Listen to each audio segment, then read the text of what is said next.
So your question, what's expanded consciousness? People can look at it in many ways. And of course, they've used that term for psychedelics, for shamanic practices, for spiritual traditions, for religious traditions. So it depends on what lens you want to use the phrase expanded consciousness. But broadly speaking, from our point of view in interpersonal neurobiology, it has to do with the knowing and the knowns. So you can take the awareness and open it wide. So you're curious, open, accepting, and loving of whatever arises. And then the knowns that become available to you in that knowing of awareness. For us, we do a practice called the wheel of awareness. Welcome to the Radical Responsibility Podcast. I'm Dr. Fleet Mall, and I'm excited to guide you on a journey of authentic transformation. In each episode, I'll bring you insights from leading experts to explore trauma recovery, mindfulness practices, positive psychology, and innovative breakthroughs in health, wellness, and life optimization. This is a space for real conversations that inspire meaningful change, helping you find alignment with the person you are always meant to be. Let's get started. Ready to bridge science and spirituality for deeper healing? This week we're diving into the plane of potentiality with Dr. Dan Siegel, a Harvard-trained psychiatrist, best-selling author, and pioneer in the science of human connection, as well as a frequent guest on the Radical Responsibility Podcast. We'll explore how practices like breathwork, meditation, and psychedelics can help shift us from dysregulated states to openness, integration, and healing. Dr. Siegel also shares insights from his groundbreaking Wheel of Awareness practice and highlights the critical role of community in fostering lasting growth. Let's get started. I'm very happy to be here today with my colleague, Dr. Dan Siegel. Welcome, Dan. Thanks for having me back. Oh, it's really wonderful. It's always an incredibly illuminating and enjoyable conversation to explore this territory with you. And I would actually encourage people to check out our conversation from the 2023 Expanded State Summit. You can figure out ways to access that. So I wonder if we could begin by you talking about your understanding of the term expanded states of consciousness, what that means to you, perhaps in the context of interpersonal neurobiology and your description of mind as a flow of energy and information within and between. And then also as part of that, maybe for the purpose of our conversation today, if there's a way to distinguish between terms like mind, awareness, and consciousness, which sometimes are used interchangeably or in overlapping ways. Anyway, so that's kind of a big question, I guess, but if you could just get us started with some understanding of the landscape that we're going to be talking about. Absolutely. Well, to start with expanded consciousness, expanded, of course, means something is going from a smaller state of being to expanded, larger, wider, more open state. And when you put the word expanded with consciousness, it's so important to do what you're doing, Fleet, which is say, what is consciousness itself? So in interpersonal neurobiology, we basically take many different ways of exploring reality and see if there's a consilient, meaning a common ground view. A consilience allows you to say, what do indigenous teachings teach? So here I'm speaking from the traditional lands of the Tongva and the Chumash in Southern California. I do work with the Esselen tribe in Northern California. And in June, we had and will have again a festival of the Esselen traditions and how they correlate with a view of our deep identity as a whole being. In this festival of interconnectivity and spirit is what it's called. And there you see science meets spiritual practices. So that would be an example of consilience, finding a common ground. So the word consciousness for us can be seen very simply, actually, as having two facets to it. It's the knowing of something, and not in an intellectual way, but just the awareness of something. So the knowing facet of consciousness would be awareness. But then consciousness also includes that which you are aware of, which can be simply called the known, Known. So there are the knowns, like I say, hello, Fleet.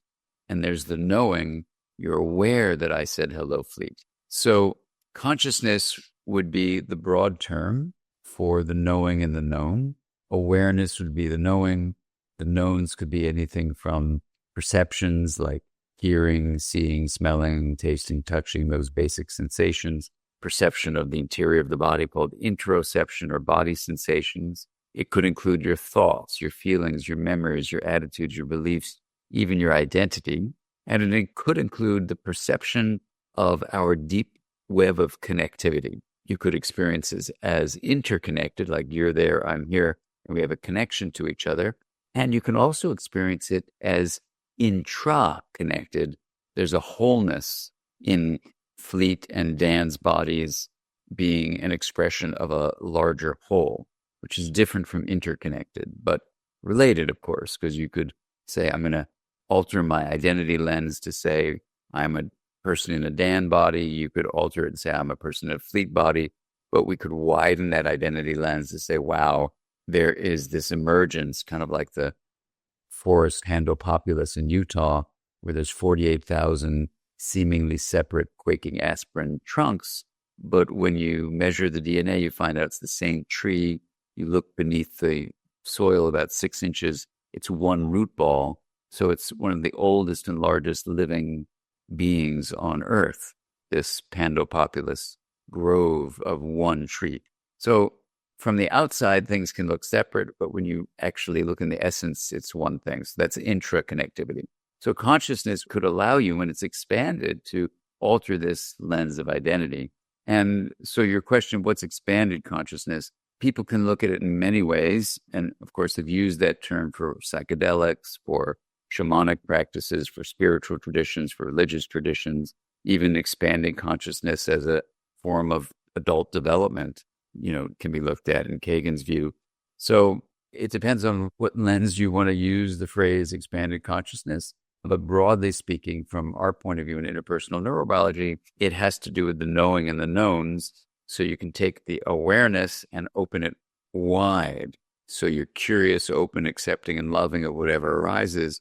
And then the knowns that become available to you in that knowing of awareness. For us, we do a practice called the wheel of awareness, where we do this. I do this every day, expanding consciousness, where the knowing of awareness is represented in a metaphor of the hub of a wheel. The knowns are on the rim, and we take a singular spoke and move it around.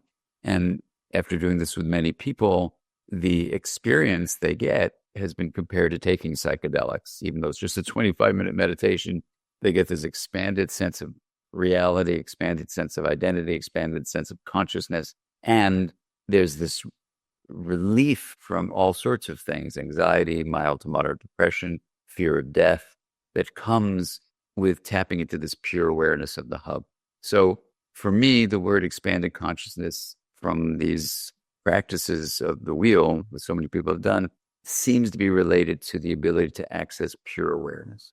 And how having access to that can support healing and improve neuroregulation, integration, and so forth. But since today we're focused on the science of expanded states of consciousness, and to some degree the science of consciousness altogether, I'd like to just have a follow-up question here about consciousness. So in some ways we could say what we're talking about here are expanded states of awareness, the knowing, the use of consciousness, and in the study of consciousness and conferences and disciplines around the study, that discipline, the study of science and consciousness, it seems like it can go across many fields, and maybe there's opportunity for the consilience there, but it can border into metaphysics, it can be in philosophy, it can border on neuroscience, and there's this so-called hard problem of consciousness and so forth. Sometimes we use to be conscious of, we use it as a verb, and here you're talking about the knowing and the known. So when you said the known, it seemed like you were talking about like objects that arise in consciousness, but sometimes consciousness is used as a noun to refer to what you've called the plane of potentiality. People use to refer, that from more Eastern traditions or more idealist, less materialist view, consciousness would be seen as primary before materiality arises. And so from that perspective, consciousness sometimes refers to the ultimate stuff of life, even though it's not really stuff. Maybe it's the ultimate non-stuff of life. So sometimes the reason I'm asking is because sometimes when we talk about expanded states of consciousness, it feels like there's a trajectory towards coming in contact with or knowing or experiencing that greater dimension of that plane of potentiality, or what, people might reference as God or ultimate reality and so forth. And then people start having these experiences that are outlined, for example, on the mystical experiences scale or questionnaire and so forth. So I just wanted to ask you a question about that, maybe somewhat larger view of consciousness. Yeah. Absolutely. Well, I'll just give you a brief story related to that and then get into what is one way to think about the science of it. So I was asked by a pastor of a church to go on a trip on a bus with 50 religious leaders and me. I don't have a religious background, so I was the odd person out on this bus of 50 passengers. And they were all religious leaders from every religion you could imagine. And we were taking this bus to Pandopopulous. And, when we got there, Ed Bacon, the pastor, he asked me to do the Wheel of Awareness with these 50 religious leaders and the Forest Grove, protector, the steward, the forest ranger. And so we all did the practice. Many of the people, of course, were meditators because they were in various religious practices, but they did the wheel. The ranger had never meditated before. And when people went through this 25-minute practice of, allowing the hub to become differentiated from the rim, and then even in the practice we did, we bent the spoke around. So we focused attention straight into pure awareness. When people came out of the practice, they talked about feeling timeless and feeling at one, feeling God, feeling open, feeling expansive, feeling this love that they felt. The very common phrases that people, I've done this with 50,000 people in person, like in the forest. And these are the common words people often say. But the ranger had never heard those words and he had never done a meditation before. And he comes to the group after the meditation in the forest and he says, that feeling in the hub is exactly why I'm spending my life here in Pandopopulous. I want people to know that the reality of their awareness is that they are all connected to each other. Like all these trunks that seem like they're separate, just beneath the surface, you realize there's one common root. And that's what I want humanity to realize. And that's why I'm here in the forest. And this meditation, everyone should do when they come to the forest. So the religious leaders were like hearing this non-meditator, non-religious scientist speak in such poetic ways about his mission in life. And it was really very moving. And, before that, I had been asked to go to an immersion on spirituality and science with 150 physicists. And I had asked them to please tell me from a physics point of view what energy was. Because I had written years before that, when you talk about like an object coming into mind or like, a thought or whatever, what are those things, For me, years ago, those questions could be best responded by finding the common ground, like across a memory or an emotion or a belief, an attitude, a longing, a thought, a sense of identity, a narrative, all that stuff. They were all about energy flow. So here I was for a week with 150 physicists, experts in energy. And I asked them, what's energy? I also asked them, what's time? Because we had the time and I had the energy to ask them these questions. And they said, energy is the movement from possibility to actuality. So I drew out this graph that you're referring to, where the bottom of the graph is where all possibilities sit. Physicists call that the quantum vacuum. Arthur Zions, the emeritus quantum physics professor from Amherst, he calls it the sea of potential. On the graph, it's a plane in the shape, so I call it the plane of possibility. But that graph is the generator of diversity. All the diverse actualities that could arise from potentiality are sitting there. So it's the GOD, the generator of diversity. Now, in physics terms, when I show this to the physicists, the diagram, they said, we don't have a picture of it, but that's what we mean. What they didn't have is these tens of thousands of people that had done the wheel. And it looks like the hub of that wheel, pure awareness. The descriptions people have: timelessness, connected to everything and everyone, open, spacious. We'll talk about love in a moment. Those look like they correlate with what the physicist said to me. So I'm not just making this up and saying, quantum this, quantum that. I'm talking about quantum physicists speaking to me directly about their field. And what they said was, in the quantum realm, there is no variable of time. But Newton, 350 years ago, and like the quantum physicists starting about 100 years ago, Newton had developed all these equations for Newtonian views of reality, which are based on things being like noun-like entities. that have a spatial separation. They have a temporal separation. They're separated across time and space in the Newtonian realm of macro states like planets or moons or apples falling from a tree. So when someone wants to do the wheel of awareness in California, she had such a profound experience. She said when she heard this interpretation that the hub accesses the quantum realm, which is timeless and full of connectivity and potentiality, it's the God. She flew me to England and we went to Isaac Newton's house. You can watch a little documentary made of this we have on our website. And we did the wheel of awareness around the apple tree where Newton figured out gravity and in Newtonian laws. He didn't call them that, but that's what we call them. Classical physics, macro state laws. So we did it. Everyone, drops into this quantum timeless realm. We're right by where Newton was born and where, when there was a plague, he left university to come there and figured all of these laws in his spare time. So we paid homage to Newton because he just didn't know what we now know from technological abilities, that there's two realms. Like there's a land realm where you walk on land and you have your walking, but you could dive into a pond and swim in the water. And no one freaks out that, oh my God, there's the property of floating in water and there's the property of walking on land. We live in two realms.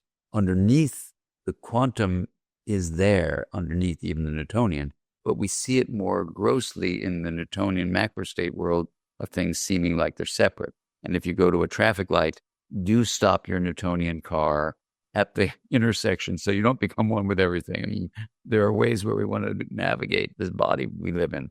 What the Wheel of Awareness practice shows is that you can access, without psychedelics, without long decades of meditative history, with people who've never meditated before, like that forest ranger, you can have people access what's available to everyone all the time, which is this timeless space that people experience. We can talk about what's the science of why they say love, but from one framework, you could say love, whatever that means for who was ever saying it, this linkage that people are kind of trying to articulate is the fabric of the universe. And I say it as a scientist, but when I say it to these religious leaders on that bus ride or the different opportunities I've had, people not oriented in science, but of a religious background or doing psychedelics or doing psychedelic interventions for medical things, this framework seems to be consilient with indigenous practices, contemplative practices, medical research on psychedelic use for psychiatric disorders, basic issues about meditation and the way we use it in psychotherapy, personal growth, family functioning. It's remarkable. It has tried to stay consilient. So it's not like one modality of doing something. It's kind of a way of understanding reality where everyone's invited with their disciplined ways of understanding. So energy flow is what I would say to you is the way to start sensing into the relationship between the knowing and the knowns. The knowing of awareness seems to be when energy is in this maximal uncertainty when we graph it out. But the knowns are various degrees, like an attitude or belief would be a higher probability. But once you have a thought or a memory or a particular emotion, it would be an actuality. So we have this graph from near zero, maximal uncertainty, all the way up to 100%. When I say hello, fleet, I said that. So it's like a peak. And so you can graph out the mind as where you are on a probability distribution curve, which includes awareness in the plane. So at the very bottom, maximal uncertainty, and then a thought or a feeling, an attitude, a belief, or various places along this spectrum. So it's really interesting that, and by the way, I'd like to let people know that they can go to the Mindsight Institute website, and there's 4 versions of the Wheel of Awareness practice, right? There are 4 guided practices of different lengths, so people can easily access that for free. So they'll know precisely what you're describing. It's a wonderful methodology and does produce results the first time you do it, of one kind or another. Anyway, you're going to have some kind of experience. So, and just to say, the meditation is on the website, drdansiegel.com, because we offer in-depth courses like on consciousness and change, and those are on the Mindsight Institute. So the Institute is like a school, and these offerings of like the wheel and other things are just on my personal website. Okay, great. Thank you for clarifying that. Yeah. And I really encourage people to check those out and give them a try. And so it's kind of fascinating that, so as a life form, myself, Fleet, or Dan, here we are doing this practice, a practice like the wheel of awareness, and we start to sort of have access to or be able to rest in that very formless realm of potentiality in the hub. And that same plane of potentiality, the source of diversity, as you described it, that's what we're arising from as well. That's what our material world we're in is arising from. That's what we're arising from. That's what our mind is arising from. We're arising from that and then looking back at the source through that which is arisen. So there's almost this circular thing here. And in some practices like the wheel and some of your formless meditation practices like Dzogchen and Mahamudra, there are practices of sort of, being able to look at the source of mind, the source of awareness, the source of consciousness. Sometimes the images even begin of your eyeball turning around, looking back that way, if that makes sense for anyone. But, so there's the idea that you can do that, and that brings you into a kind of state of pure awareness, and that can become even more sort of a completely non-dual experience of pure awareness. But there's some level of that awareness or consciousness that you can't kind of get behind and look at. And so whether we want to call that source or, people have all these different names, we've been kind of talking around that.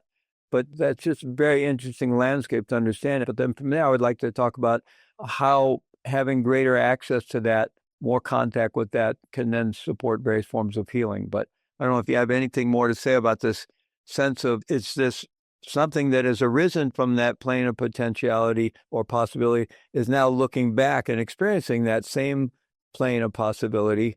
And in there can be this kind of non-dual experience of pure awareness, but there's still something. Maybe it's that if it's completely non-dual, there's no longer anybody to get behind to look at it or try to get behind it. You just are that at some point.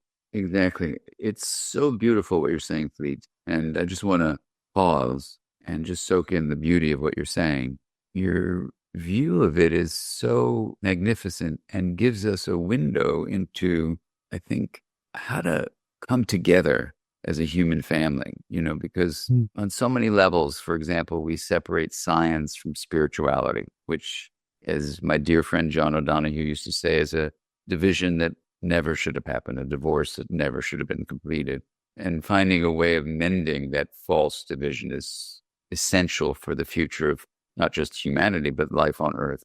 And then, there's all these exciting things that come together with what you're saying, where whether you're talking about, how indigenous teachings have been ignored for so long, and now we need to really listen to what our shared wisdom elders have been saying for so many thousands of years. And now we need to listen to what sometimes are called our rooted messages. And there's a beautiful video called Rooted Messages that wonderful documentary filmmakers in Holland made. I transcribed some of them for the Interconnected book, but it's beautiful messages. And then, independent of indigenous teaching, we have contemplative teaching from many different traditions that have also been having this, what the Garrison Institute, where I'm on the board, we call, the timeless wisdom that we need for timely action. And in many ways, the way you described it, Fleet, is so fantastic, because the timeless wisdom is that, and to put it maybe too simplistically, but I think it's basically true, the intricate, wonderful human brain has a vulnerability to start reflecting on itself. So our species name is Homo sapiens sapiens. Sapiens is twice superior is to know. So we not only know, but we know we know. It's kind of a meta-awareness. But that meta-awareness has a vulnerability, and that is we begin to see the body. Oh, this is me. This is the totality of my identity. And when I have an entity identity, oh, this body, this noun-like thing is who I am. It's a setup for existential despair, this hedonic treadmill where I figure, oh my God, this body's not going to last forever.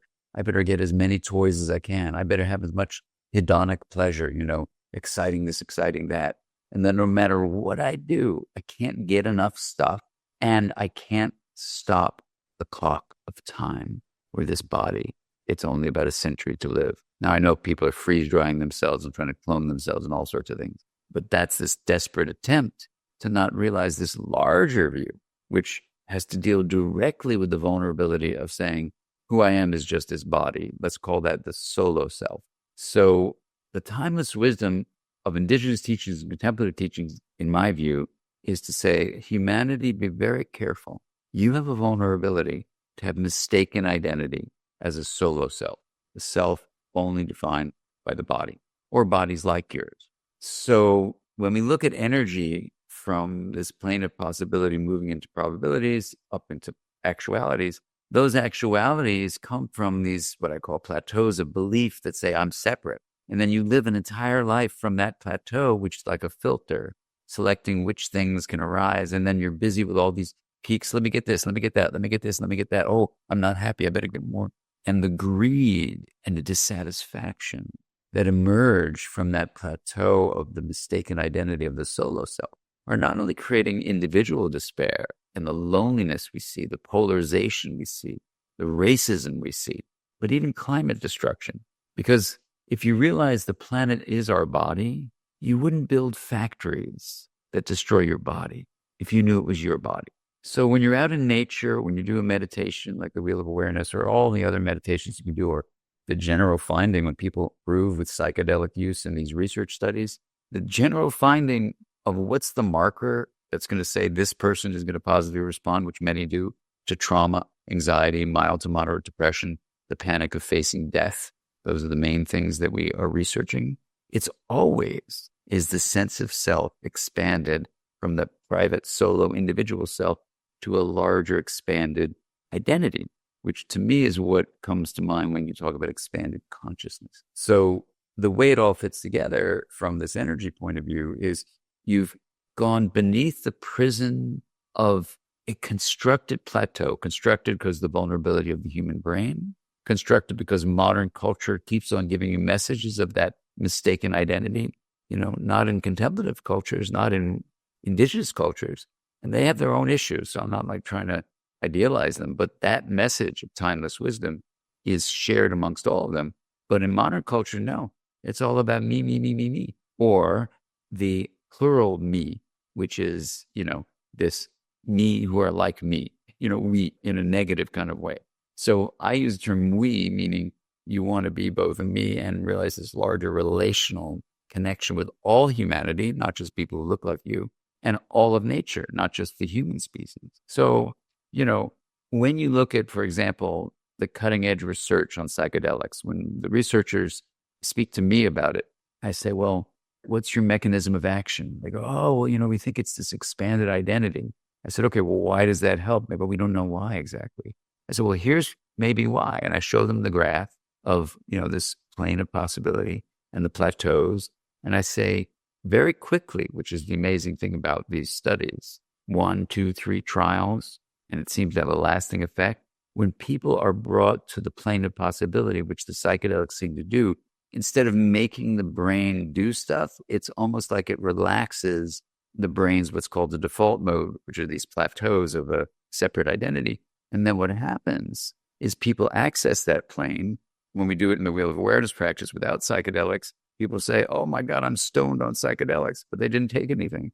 When we give them the mystical experiences scale informally, they get the same scores as if they were on psilocybin. And they're running around with this sense of, amazement about life, this bliss, this joy, this gratitude. What my cup says, this incredible feeling like, what a privilege to be alive. That's what people start to feel. Because when you tap into that plane of possibility, you dissolve away the illusions of separation that a Newtonian kind of separate identity gives you. And you say, sure, I have a body. I'm going to stop at a red light at an intersection. You don't get rid of the me, but you add the we, which is this deeply open, spacious, love-filled, gratitude, blissful, joyful place. Initially, for some people, they're scared of it because it's maximal uncertainty. But in every workshop I've done, I haven't had an exception so far. People were scared initially when I work with them. They come to realize it was a plateau of fear that told them uncertainty in my childhood was dangerous, so I can't go to pure awareness. And when they see the graph and I explain to them, totally understand why your childhood uncertainty was scary. I get it. When we look at the uncertainty of the plane of possibility, open awareness, we come to realize what the artist Rashid has written on the entryway to the Brooklyn Public Library. It says, having discovered the flimsy fantasy of certainty, I decided to wander. So in the workshops, people can let the terror go. And when they realize the freedom of wandering in life, not aimlessly, but openly with freedom and possibility, they realize freedom and possibility are the synonyms for uncertainty. So instead of it being scary, which of course for many of us it was in childhood, we realize that's where the other options are sitting. And that's what humanity needs to embrace. The reason humanity needs to expand consciousness. And I talk to my dear friend and mentor, Joanna Macy, about this all the time. When Joanna talks about needing to have this great turning, which is going to require a quantum change in consciousness, what Joanna says about the interconnected book is that is the space of shifting identity from the separate solo self to realizing the intra-connected nature of who we are. Wow. Beautifully laid out for us there. So I'd like to explore further perhaps some of the mechanisms of healing, especially trauma. As you referenced, especially serious traumas and childhood traumas and attachment wounds and so forth, the uncertainty could be very difficult initially to deal with, of not knowing, of approaching the hub, as well as another way to look at these experiences are maybe it's the intra-connectedness, the experience of interconnectedness and oneness provides a certain safety, which we can then experience, deep within our neural landscape.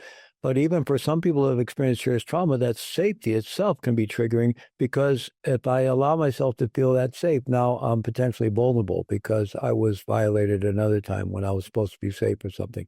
So that's just one landscape of deep traumas. But so also we know that people have expanded states of consciousness experiences, which they describe, and they check all the boxes on the mystical experiences scale, and they can be quite profound, but they can lead to issues of inflation, of bypass, or they may just not really have much impact on how the person's showing up day to day. And it may have a lot of issues going on, that are underlying traumas, addictions, shadow issues, all kinds of things going on, not having really worked through their sexual energy inappropriately and different things. And so what is it that can allow these experiences, or having access to the hub and the wheel of awareness practice, to drop in both on an individual level so that there really can be a deep healing within our own neural landscape where traumas are often embedded? That's one question. And maybe then a follow-up question will be to talk about that more in the relational field, how we can leverage greater potentiality for healing by, in a communal sense of relationship. And you can't really completely separate the two, but maybe we could at least talk about our individual work for a moment. And, what are the mechanisms that translate these expanded state experiences into actually healing trauma and leading to, fully integrated realization or shifts in identity. So this more expanded identity where we're maybe the we you're talking about, where that really becomes integrated and underlying traumas have been healed, locked on states of fear and survival that are embedded in the nervous system are relaxed and healed. And we're really able to be in a fully integrated way. And we're not just sort of sitting on things we've repressed or bypassed and so forth. Right. Yeah. Well, a couple things. Let me share with you a direct experience that happened just very recently in a workshop that I think will be a good example of someone working through something exactly like you're talking about. And also let me say that my next book is called Personality and Wholeness in Therapy. And in that book, there's a deep dive into exactly what you're asking about. How does a therapeutic process toward healing relate to not only your attachment experiences, but your temperament? So we rarely talk about temperament, and we certainly rarely talk about personality.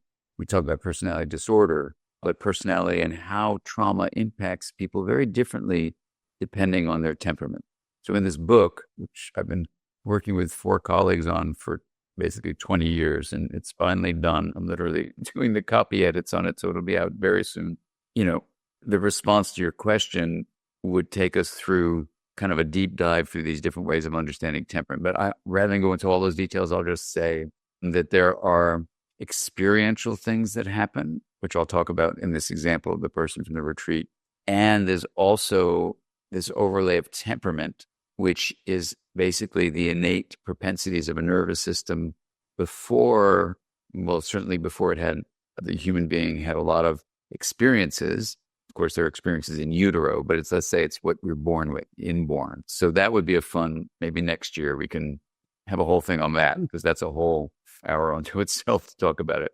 But here, let me just say that when we do the wheel of awareness and someone gets into a state of panic about the uncertainty of as happened in this retreat, and this one person, he said, I hate the wheel of awareness. It's terrifying to me. I tried to bend the spoke around, look in that hub, and it was a nightmare. I got a panic reaction. He said this in front of the whole retreat group, is 100 people. So I said, let's tell me what it feels like. And he said how terrifying it was. So I said, let me talk to you afterwards, because I wanted to give him the confidentiality and privacy to explore it. So we got together afterwards, and it turned out that he had been given up for adoption and spent the first year of his life in an orphanage, and then was adopted.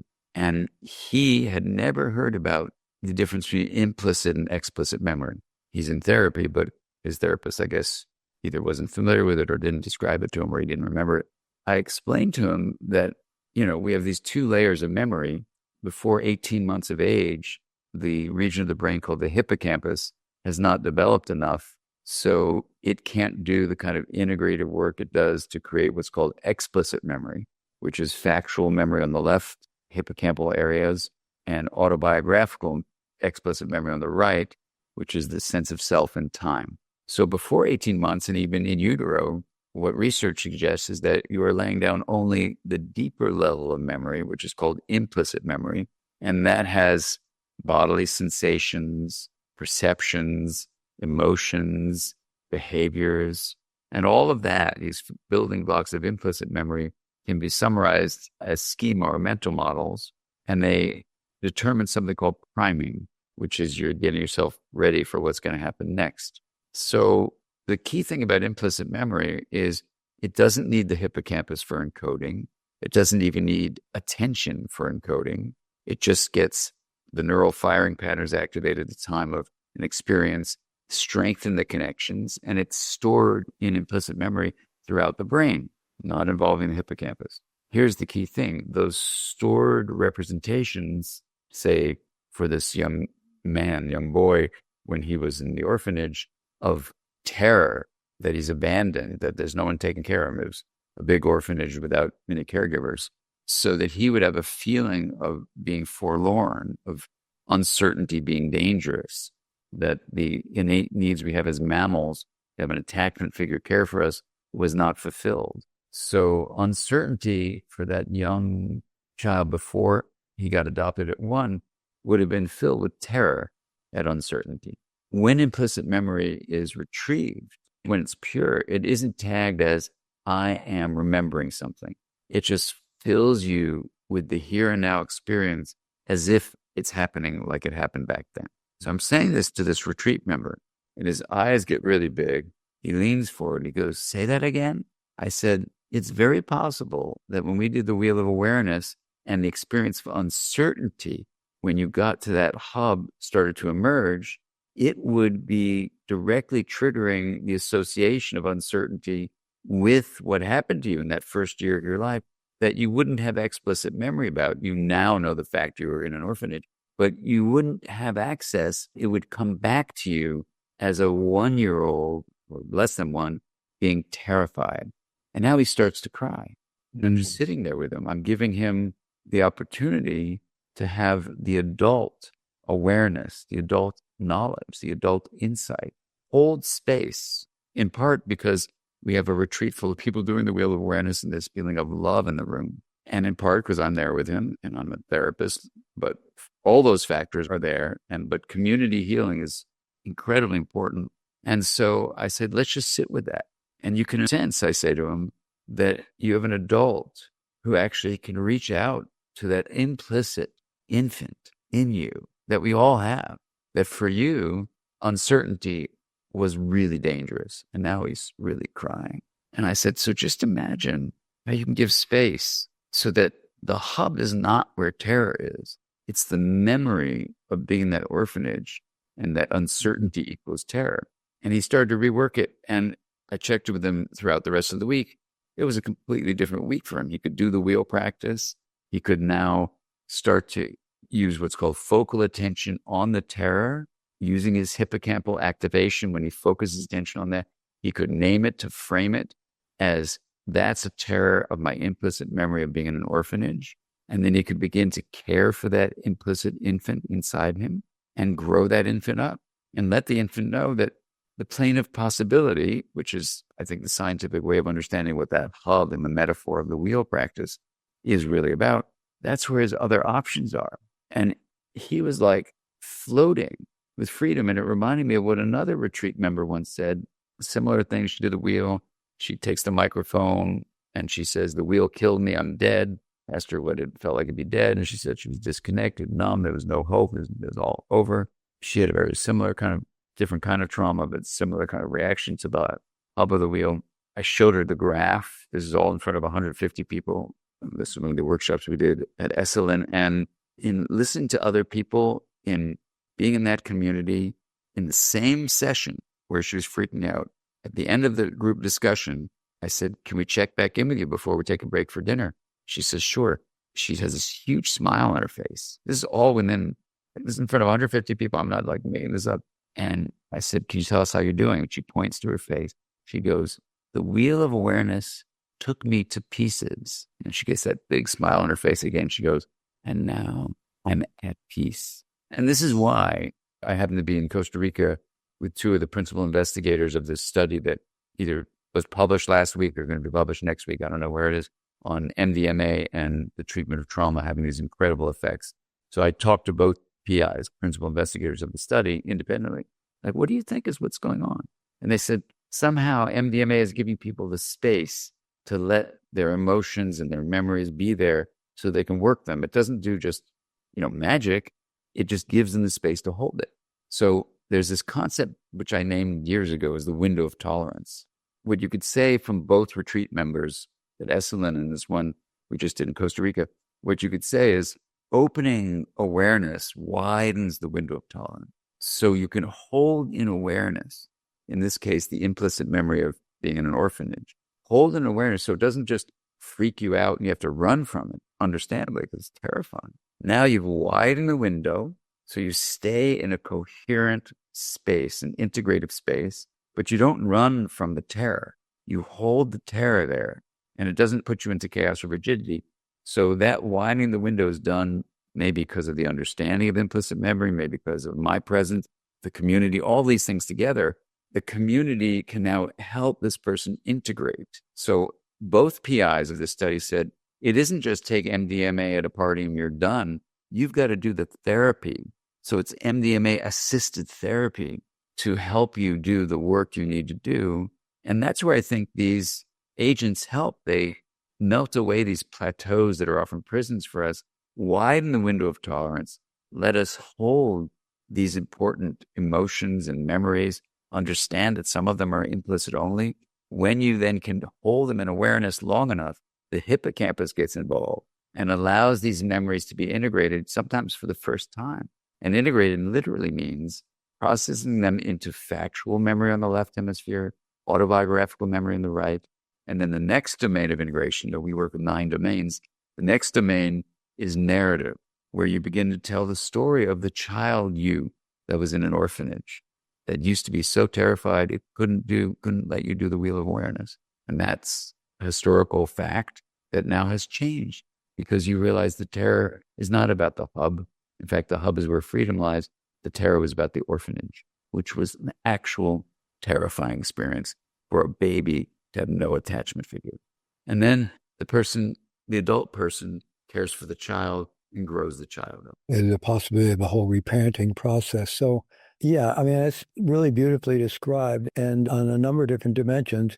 I'm somewhat curious about the neurophysiological dimension of healing. And I realize there's a lot we just don't know, but a couple of examples. One, I have a couple of close friends who had really very early attachment. One was adopted, and I just don't think ever got real attachment or bonding with the adopted parents. And another had, I think, pretty deep attachment issue wounding. And for both of them, when they would get triggered by certain things, it was just like the bottom fell out. It's like there was a trap door in their nervous system somewhere. And when that thing triggered over, they just down the rabbit hole. And it was going to take a while to come back out of that rabbit hole, minutes, hours, sometimes a day. And myself, and I grew up in a pretty good family, but we had alcoholism, and I had a mother who showed up either as my best friend and the most intelligent, artistic, incredible mother you could imagine, or when she drank, became this really terrifying rageaholic. And when she wasn't going after my father was away on business, she would come after me. And so that was a real psychic splitting there. And I arrived in adolescence with a big hole in my gut is the way I began to understand it. And early on in my meditation training, there were times when I felt like I was on the edge of this abyss. And I was even, guided by some instructors who weren't therapists, but, they were kind of counseling me to be a little more fearless about that or not. And I was just like, no, I can't. If I go down there, that's annihilation, right? Is the way it felt to me at the time. And so for years, I was doing a lot of deep spiritual work, a lot of meditation training, a lot of education, but I still had addiction stuff going on in this very compartmentalized life and shadow stuff. And when I finally landed in prison and began to do 12-step work, and initially in the 12-step of the AA and NA programs, having been a kind of recovering Catholic and Buddhist for many years, the God language was challenging for me, and I'm doing the inner acrobatics with that. And at some point, this idea of a higher power, at some point I realized that hole in my gut was my higher. That's where I needed to go. And I realized I needed to go there. And that began a process, and that hole's not there anymore. After, years of work, it's just absolutely not there anymore. Yeah. And so it seems like we could describe it on many levels, but there does seem to be a reweaving of attachment or a reparenting that does need to have a neural substrate in the body going on of some kind. I did your Wheel of Awareness, one of them, and I loved it because I had the impression that the Wheel of Awareness was more of a mind practice, but within it, you led this body scan and you went from the top all the way down, kind of somewhat exteriorly, but then you came back up really deep interior body scan, interoceptive body scan all the way up. So I love that the Wheel of Awareness practice was really grounded in the body and fully included in the body, because it seems like there's that kind of necessary level to healing. And then that may lead into what are the possibilities of healing that's facilitated in relationship and community by co-regulation. I've always loved your expression as a therapist, what we can offer, or a healer of any kind offer to someone. We often talk about people's need to be seen, but also giving people the experience of feeling felt is your expression. And I've always loved that. So all those things seem to be, it can change at the narrative level, and the narrative we have about our life can be transformative. But at some level, all that is doing some reweaving, I suspect, at a neurobiological level that's healing or closing some of those trap doors and giving us deeper resilience and so on. Absolutely. I think the reweaving can be simply summarized with the term integration. Suboptimal attachment experiences compromise how the different areas in the brain are linked, and even compromise how individuals can be differentiated and linked. So we'll define the word integration as the linkage of differentiated parts. Differentiated just means they're allowed to be different or special or, individualized. Linkage means connecting them. And that can be functional and structural. When you look at the brain studies, let's say, of trauma in the form of abuse or neglect, the main impact of developmental trauma is to compromise integration in the brain. And you can see that in the corpus callosum that links the differentiated left and right, not growing well. The hippocampus that we're referring to that takes differentiated memory systems and links them, that doesn't grow well. The prefrontal cortex that links higher areas to lower areas, to the body, to the social world, doesn't grow well. And even something called the connectome, the word connect with O-M-E at the end, connectome, subtly differentiated areas and how they're linked, it doesn't become as interconnected. When you look at what do mindfulness and compassion training practices do that train attention to be focused, awareness to be open, and intention to be kind, which all those are built into the wheel. When you look at other studies of those formal practices, I call it 3-pillar practice: attention to be focused, awareness to be open, intention to be kind. The result for the brain is you get a more integrated brain. That correlates directly with, in fact, I was just on a Mass General grand rounds, and, Marty Teicher's at Harvard, where Mass General is, and Sarah Lazar is at Harvard. She just said this publicly, so I can say she did one of the first studies, preliminary findings, to take people who had been traumatized, developmental trauma, and do mind training practices to see if we can overcome the impaired integration with those practices that in the general population we know grow those integrated fibers in the exact same areas. Right. So those are the 4 ways. The hippocampus grows, the corpus callosum grows, the prefrontal cortex grows, and the connectome becomes more interconnected for mindfulness practice in the general population.